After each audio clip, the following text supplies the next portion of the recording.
What's up, guys? Today I got a couple more things that I want to show you about CSS inside of CodePen, so let's jump in there and take a look at it. Okay, so the two things that I wanted to show you about CSS4 inside of CodePen right here today is colors, 8-digit hex notation, which I mentioned in the previous video, I believe, and I wanted to talk to you about some filters. So these are some new things inside of CSS, and they don't have the best browser support right now. That's why I'm using Safari instead of Google like I did in the last video. But as time goes on, browser support will get better for these, and they're just really exciting things to use. So if you remember in the last video, I talked about CSS4's variables.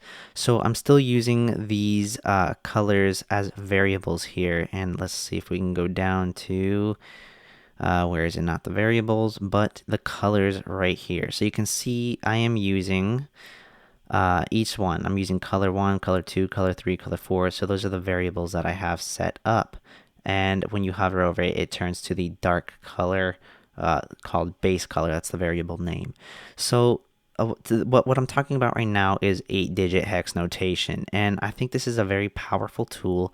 Well, not so much tool, but I think it's a very powerful feature inside of CSS because even though we have some great options of choosing color like RGBA, which I don't know why it's not used quite as often, at least I don't see it used quite as often as hex colors. Anyways, basically, so you have your normal hex color 6-digit notation right here, but say we want to make this first color, we want to make it like 50% opacity. So if you put 80 in there after it, look at that. Now you can see through this. You can see through this color 1. It's a bit opaque, so you can see whatever was behind it. You can brighten it if there was a white image behind it. If we go to our base color here, and let's just go ahead and make it I don't know, like AA. We'll put AA there. So when we hover over it, let's see what happens. Look at that. It's opaque now. You can see through it. And if I wanted to go ahead, you could go, you could put like 1 over color 2, which now you can see, you almost can barely see it. Let's go ahead and bump that up to like 6 or something like that. That's a bit better. You can still see the yellow there, and you get the idea. You can go through here, obviously. If you put FF, you're not going to be able to see it at all. That is 100% opaque. So the way the opacity works is you have the first 2 digits of this 8-digit hex notation are your red. The second 2 are your green. The next 2 is your blue. And the last 2 digits are your alpha channel. And the alpha channel, it doesn't go from 0 to 100 or anything like that. It goes from 1 to F. So 1, 2, 3, 4, 5, 6, 7, 8, 9 to A, B, C, D, E, F, just like the rest of these go. So again, you could put 9 in there, color 1, just like that. Okay, it's a little more than it's probably around 60. I know it's not the easiest to know what opacity you're making it, but there are some conversion charts that you can use to figure out exactly what value these would equal. So that's what I wanted to show you inside of these 8-digit hex notation things that I made here. Let's go ahead and make this a little more opaque just so we can, there we go, that's cool. All right, so the next thing I wanted to talk to you about is right down here, and it is filters.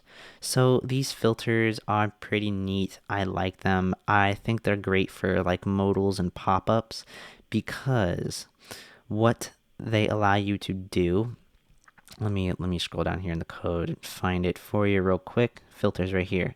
So what they allow you to do is they allow you to apply a filter to whatever is behind them. So if you had an overlay, what's a good, here, let me just go ahead and show you. If I come here to one of the websites I've worked on and you click this, you see how it kind of just got darker behind here? All that is a div that I use as an overlay that spans this entire thing. It's displayed, or is it displayed? It's positioned absolute, and it's set to, you know, top, right, bottom, left, all at 0. So it covers this whole thing here. And all it is it's a dark color. It's not black, but it's almost black. And it's like, I don't know, like 70% opaque.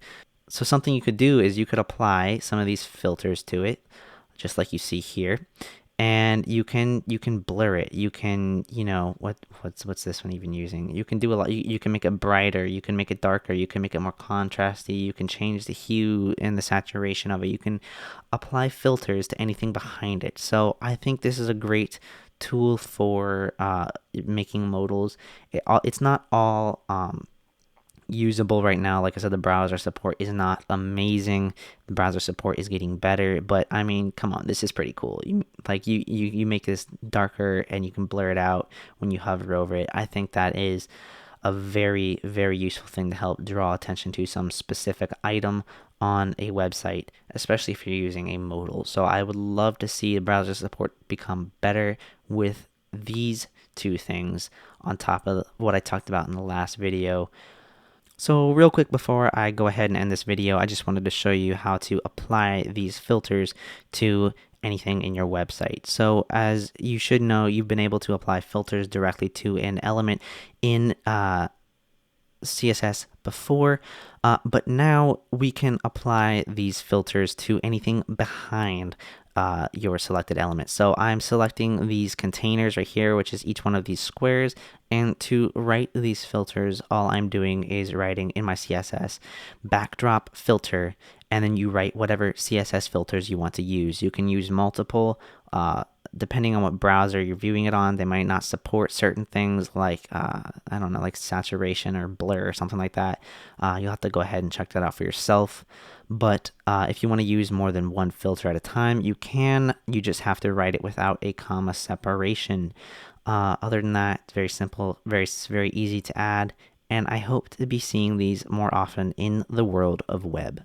Alright, that's going to be it for this video. If you liked it, go ahead and give it a thumbs up, subscribe. If you have any questions or comments, leave them down below.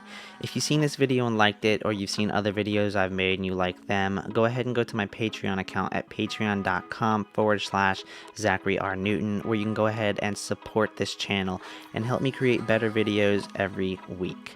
Thank you for taking the time to watch this video, and I'll see you in the next one.